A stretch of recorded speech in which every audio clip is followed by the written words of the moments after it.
Good morning guys! The third episode of Eva's travel tips will be about BALI BELLY. BALI BELLY is not fun and it can definitely mess up your vacation. So in this episode we are going to be talking about what is BALI BELLY, what are some of the symptoms, and how to treat it.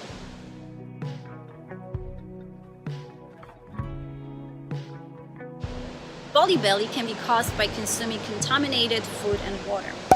Untreated, unfiltered water can carry pathogens such as viruses and bacteria. Most of the cases are actually caused by a bacteria, with the E. Coli being one of the most common.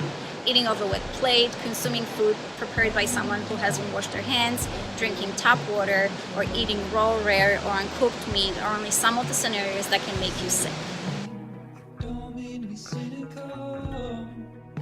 What are some of the symptoms? Well, frequent and urgent visits to the bathroom, abdominal, cramping, bloating and pain, fever or mild temperature, loss of appetite, headaches, or just general discomfort and weakness.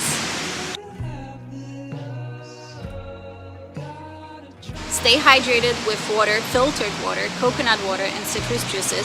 Use supplements to stop the diarrhea, oil of oregano to kill any ingested viruses and bacteria, charcoal pills to clear your digestive tract, and ginger for nausea. Avoid dairy and spicy foods, and definitely avoid alcohol.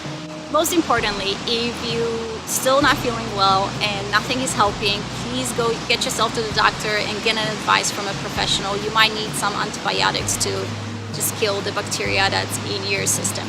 I hope you never get a BALI BELLY, but if you do, now at least you know what to do. Thank you for watching again. I'll see you in the next one. Bye.